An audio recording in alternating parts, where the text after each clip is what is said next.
You will hear a number of different recordings, and you will have to answer questions on what you hear. There will be time for you to read the instructions and questions, and you will have a chance to check your work. All the recordings will be played once only. The test is in 4 sections. At the end of the test, you will be given 10 minutes to transfer your answers to an answer sheet. Now turn to Section 1. Section 1. You will hear a conversation between a bank clerk called Jeanette and a man who is asking for information on investing money. First, you have some time to look at questions 1 to 4.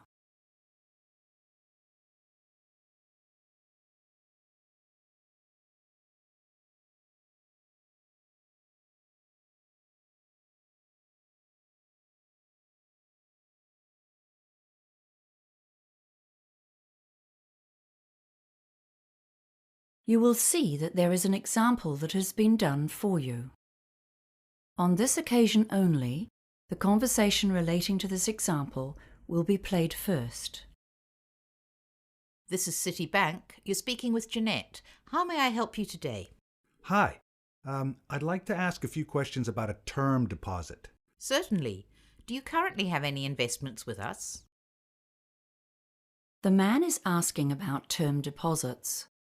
So term deposits has been written in the space. Now we shall begin. You should answer the questions as you listen, because you will not hear the recording a second time. Listen carefully and answer questions 1 to 4. This is Citibank. You're speaking with Jeanette. How may I help you today? Hi. I'd like to ask a few questions about a term deposit. Certainly. Do you currently have any investments with us? Yes, I do, but my term deposit is due to mature soon, and I've come to find out my options for renewing and extending it. I'm considering a range of different investments, to be honest, but I wanted to begin with the simplest option. Okay, sir.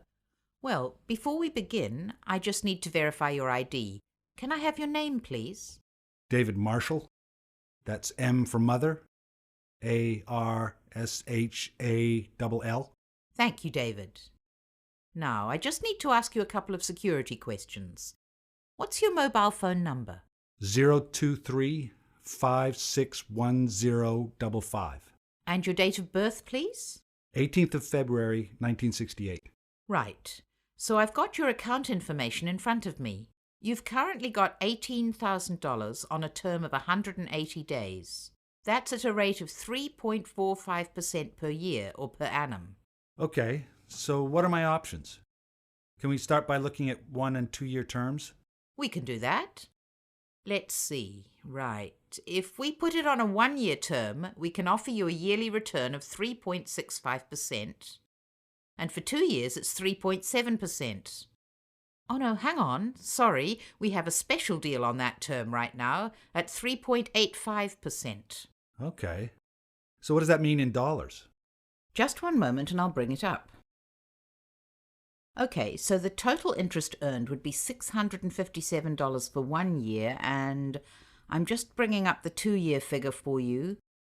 A 2-year term at 3.85% interest, that's a total of $1,412 interest on maturity. Right. That's about a $700 difference. Yes, a bit more actually. Okay.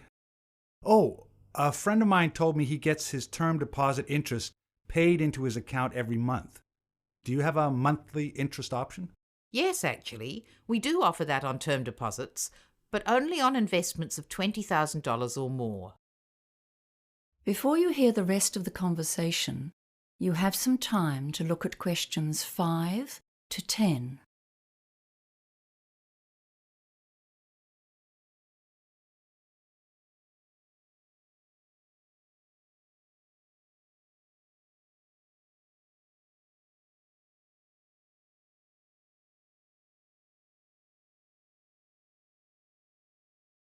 Now listen and answer questions 5 to 10.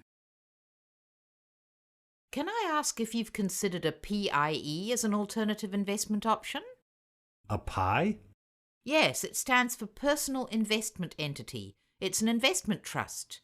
Your earnings tend to be higher than they are for a term deposit because 28% is the maximum tax on those earnings. Okay, that sounds interesting. I've heard of those, but I've never really understood them. I thought they were called pies.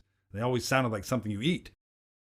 But I'd sure like to get a bigger slice of my investment pie.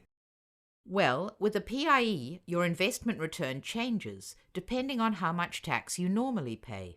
Oh, I see. According to my income bracket. Yes, that's right. For example, on a 2-year plan, if you're earning in the range between $48,001 to $70,000 at 30% tax, there's a 3.75% effective rate on PIE earnings.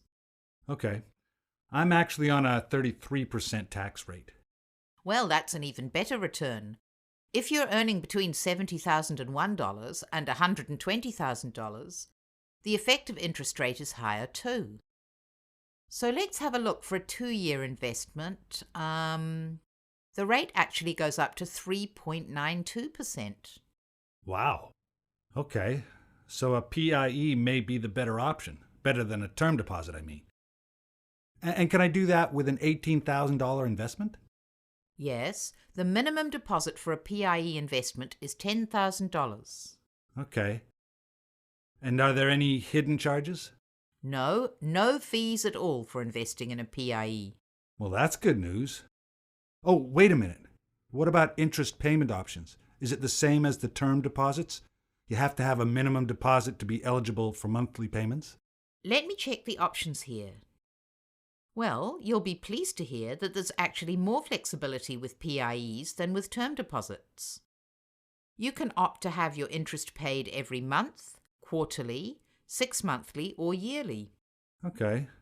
Well, that's given me something to think about. Would you like to apply today? No. I'll have to think about it, thanks. Certainly. If you do decide to go ahead with it, applications are processed in 2 days, as long as you have a bank account with us, which you do. You can apply on our website, by phone, or pop into one of our branches. Great. Thanks for your help. That is the end of section 1.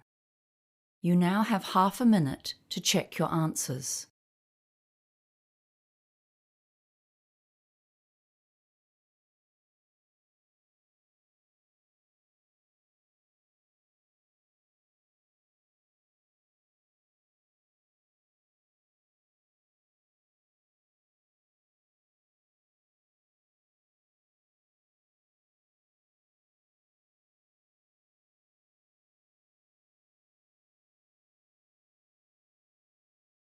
Now turn to section 2.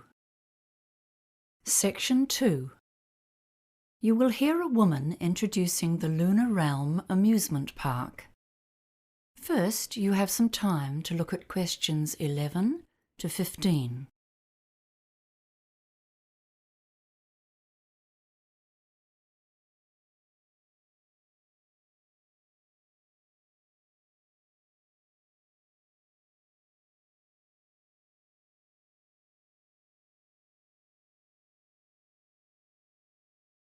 Now listen carefully and answer questions 11 to 15. Good morning, everyone. We're very pleased to have you here at Lunar Realm for our September Celebration Day. We have many smaller celebrations throughout the year for different events. I think it was 5 at last count. But the September celebration is a special day to honor the park's development, from tiny beginnings to the huge enterprise it is today. It's our most significant annual event. Come into the visitor center now. Over here, you can see a picture of the original park when it was under construction. The land was donated to the city in 1955 by the then mayor, Matthew Hardacre. But the park itself wasn't developed until 1979, and you'll notice it wasn't very big at that time. Then there was a huge growth in the 1990s, and we're still growing today. In the beginning, there were only a few small rides in the park. There were lots of other attractions in those days. including an adventure playground for younger kids. The kids loved the petting zoo with its farm animals, and in fact, that's the only attraction to have survived until now. We've still kept 2 of the original rides as an exhibit, but they're not in working order anymore. We're now one of the biggest amusement parks in the country. We've got an amazing range of amusement rides here, 43 in total this year. I think we're most famous for our roller coasters, aren't we? I guess you'll all have heard about the Hurricane. That's our oldest and most famous one. Some of our visitors think it's not fast enough to be truly exciting, but we love it because it's the highest wooden roller coaster in the country. Then we have the Bobcat. That one's a bit gentler for our younger visitors. And for the truly adventurous, the Scream Machine hurls you upside down and backwards at huge speeds. It's too much for me. It's important to remember that all of our rides have age guidelines, and to help you, there's a color system. If the sign for a ride is yellow, it means it's suitable for all ages, although we do recommend that parents or older siblings go with very young children. Blue means that children younger than 14 can ride only if an adult accompanies them. And black, well, this means that you must be at least 110 centimeters tall to ride, regardless of age. We should say that no rides are really suitable for children younger than 18 months, but we do have a special section for parents with babies. Before you hear the rest of the talk, you have some time to look at questions 16 to 20.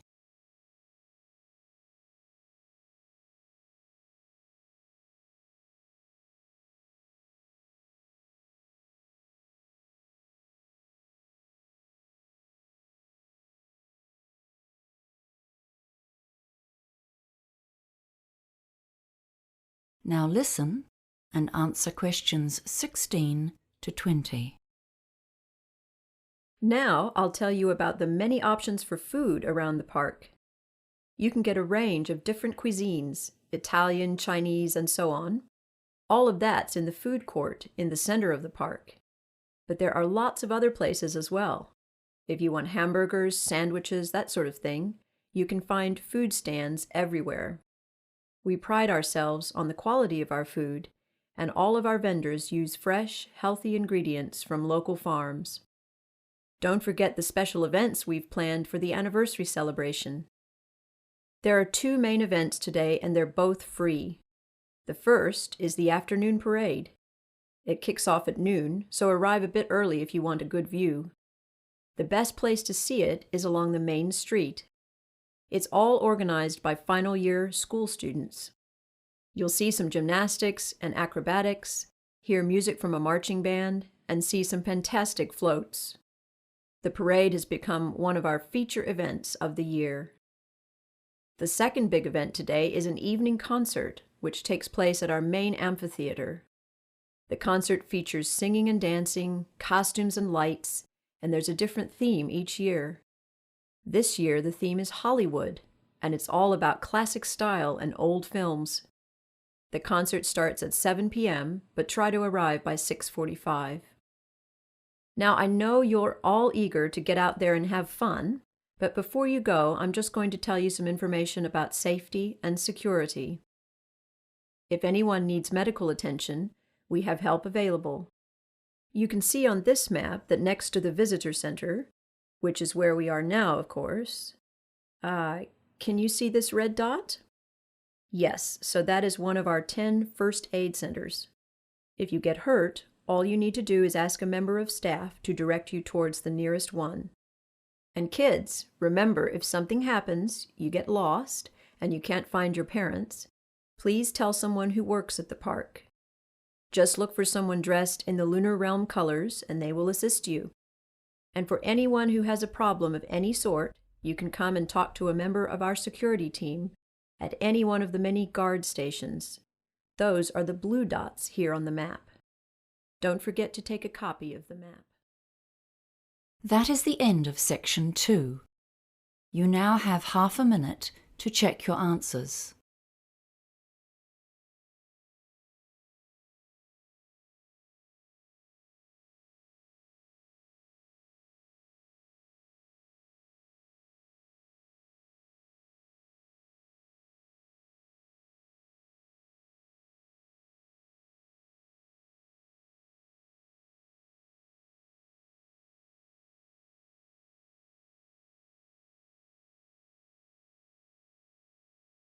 Now turn to Section 3.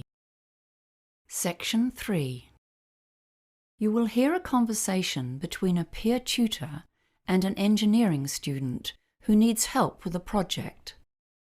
First, you have some time to look at questions 21 to 24.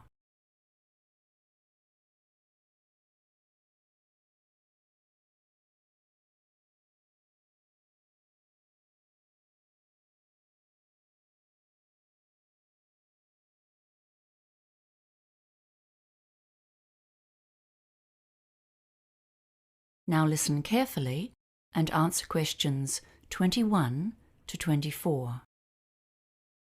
Hi, John. Thanks for seeing me today. I'm really struggling with my project. I have to come up with a design for a water treatment system, and I'm really not sure what I'm expected to do. Well, as peer tutors, we've been taught to follow a process in these tutorials, okay? The first step is to look closely at the task instructions. That sounds good. I'm also... well, we've been told to do some research, but I don't know where to start. It's always hard to start with. We've got about 45 minutes today. That should give us some time to go over it. Have you done much research before? No. This is my first project like this, and I'm really stressing out about it. I went to a seminar about research at the start of the year, but I've forgotten most of it. Well, that's fine, because the next step in our tutorial will be to consider some common research strategies that you can use to get started. With engineering, a lot of the projects you do are practical, so you can think about how you can access other people's write-ups of similar projects. Yes, that sounds useful. How do I find those? Well, there's always the online databases, but you need to know what search terms to use. So, can you think of any useful terms? Cameroon, I guess? And maybe grey water? Yes, good. But those might not give you many hits. What about the type of research? I've always found it helpful to search for case studies, you know? There's probably a whole lot of those on systems set up for other villages in developing countries that you could look at. I've got a couple here actually. They're on different topics, but we can look at the structure and develop some useful ways to focus your research. Is there anything else you'd like to look at today? I can't think of anything right now. That all sounds good. Great. Then the next step is to come up with an action plan. How long have you got? To finish the project? 4 weeks, I think. It's due on the 6th. Before you hear the rest of the conversation, you have some time to look at questions 25 to 30.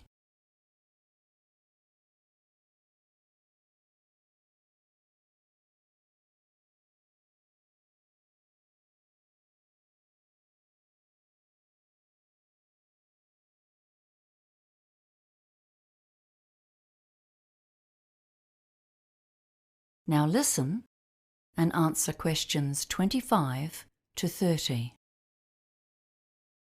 Right. Let's start with the project requirements then. You've got them there? Great.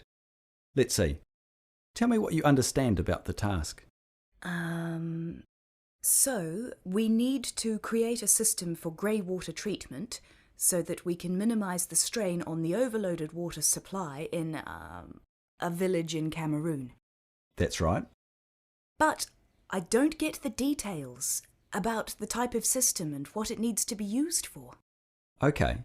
We'll come back to the type of system in a minute. It says here grey water. Have you learnt about grey water? No, I missed the lecture. Okay. So it's the water we use in our houses, but not in the toilet. The water that goes down the drains, not into sewage. It can be recycled because it's relatively clean. So what might the water treatment system try to do? Treat it and direct it somewhere else? Exactly. Why treat it? 'Cause... oh, right. I get it. 'Cause it's still going to have bacteria in it. That's why it needs to be treated. That's right. And then when it's treated, what could it be used for? Something else, like irrigation in gardens? Yes, There are other practical uses too, inside the house. For toilet systems? Oh, what about for laundry? Yes, exactly. That's a good example. Okay, that's pretty clear now. Thanks. Great. Now, let's think about the type of research you might need to do. I'll need to look at different types of water treatment systems, so I know the pros and cons of each one. Good. Where would you look first? The internet? Yes, but be careful. Remember, you're likely to find a lot of biased websites. You know, manufacturers wanting to advertise their brands. It might be better to use the engineering library. I'm not too confident about using the library, to be honest. It's so hard finding the right resources. It's often about choosing the best search terms to put into the catalogue search field. Yeah, I try to do that. Like water treatment? That might be too broad. Grey water treatment systems? That's more like it. And you'll need to search for systems designed for residential, not commercial use. There's a big difference.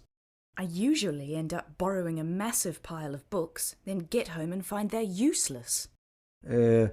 Try reading through the contents before you take them out. Flick through to relevant sections. Often it helps to read parts, not all the way through, but... Just to get the main idea. That's right.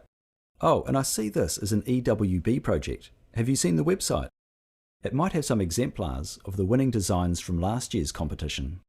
No, I saw that and didn't know what EWB meant. Engineering Without Borders is what it stands for.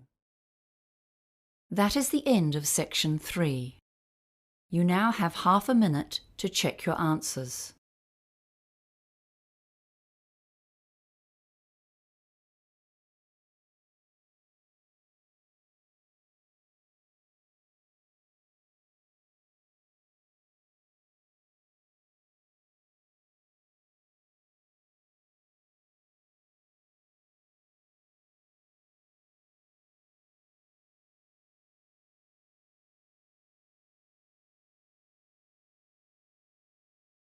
Now turn to section 4.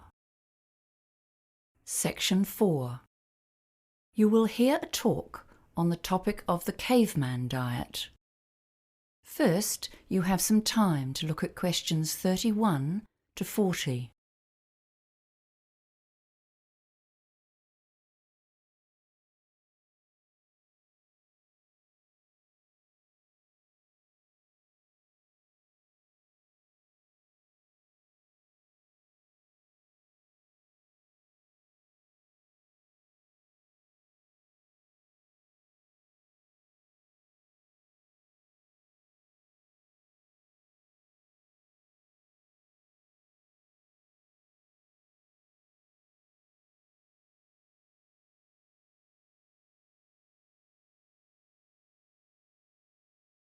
Now listen carefully and answer questions 31 to 40. Hello everyone. Do you use the internet? If I asked you what is the single most common topic for advertisements on the net, I suspect ads for weight loss would win hands down. After all, dieting is one of our current obsessions. We've all heard of the Atkins diet, the macrobiotic plan, the South Beach diet, the raw food eating plan. All of these fad diets and many more promise that you will lose kilos and live a healthy life if you just follow their plan. Today we're going to discuss one of the most well-known Western diet trends, the paleo or caveman diet. Firstly, what is this diet and where did it come from? Proponents of this diet argue that we need to return to basics, that is, to what our forebears ate many years ago. They say that our bodies are not well suited to digest complex carbohydrates such as grains and legumes. We should be eating a hunter-gatherer diet, rich in lean meat, fish, nuts and berries, and without wheat, oats or other grains that came into our diet after the invention of agriculture. Sounds logical, doesn't it? But let's look a little closer. The first question to ask about the caveman diet is, What did our ancestors actually eat? One way to discover this is to study the diets of existing hunter-gatherer tribes. Although these groups do tend to regard meat as the best source of food, they often have difficulty in finding it. In Africa, for example, over 50% of the time, the Bushmen tribes come home empty-handed from their hunting expeditions, despite being very skillful with equipment such as bows and arrows. So what do they eat when they can't get meat? Well, the wives come to the fore then, foraging for and cooking local plants. Most of the groups eat a lot of plants. These range through a huge variety of local species, including nuts, plantains and yams, and evidence suggests that this was true of our ancient ancestors as well. Researchers suggest that these people would eat more meat if they could get it, but in fact only approximately a third of their calories comes from this protein and fat-rich source.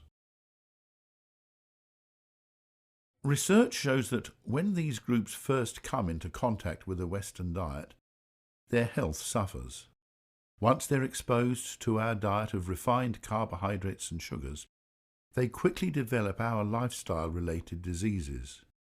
However, that does not mean that the human digestive system is suited to digesting only a few sources of food, nor that it cannot change to accommodate different food sources. In fact, the evidence would suggest exactly the opposite. As a species, we are able to make significant modifications to our digestive systems according to what foods are available in our local environment. Examples abound, and our ability to digest lactose is a good one. Lactose is a sugar that is found in milk, and it is digested in the human gut by the enzyme lactase. In communities in Europe, the Middle East and Africa that traditionally herd cattle and drink cow's milk, this enzyme is present and people can digest milk products. However, in places such as China and Thailand, which do not have this style of farming, the enzyme is lacking, and most people have lactose intolerance. Another example is the ability to digest the sugars from starchy foods. Communities that eat a lot of these foods have saliva that breaks down starchy foods before they reach the gut, whereas other groups have more difficulty in getting nutrition from high-starch sources. In fact, if you look at indigenous cultures around the world, there is a huge variety of successful diets. The Inuit get nearly all of their energy from high-fat sources, such as seal meat. The Jains in India have religious beliefs which prohibit eating any living thing, including eggs, but which do, however, allow for the consumption of milk products. Other groups eat mostly fish or have an insect-based diet, depending on locally available sources of protein. So the idea that our caveman ancestors ate one homogeneous diet and that if we follow this we can all be healthy would seem to be an oversimplification. Diets are the result of complex cultural dietary practices. People can and will eat just about anything. So, if we can eat a variety of diets, is there anything actually wrong with following the caveman diet? Well, firstly, on a practical level, it's an expensive way to get your daily calories. Few of us can afford to satisfy all of our energy requirements on a diet which depends on lean wild meat and nut oils. A few carbohydrates provide a cheap, filling and substantial energy boost for most of us. Secondly, a diet which includes a large proportion of red meat may not be good for our long-term health if our bodies are adapted to a sedentary lifestyle and a plant-based diet. We simply get less exercise than our ancestors did, and so we are more prone to some illnesses than they were. Finally, if we all start to eat a wild meat-based diet, this will have negative implications for the environment, because it's not a sustainable way to feed a lot of people. That is the end of section 4. You now have half a minute to check your answers.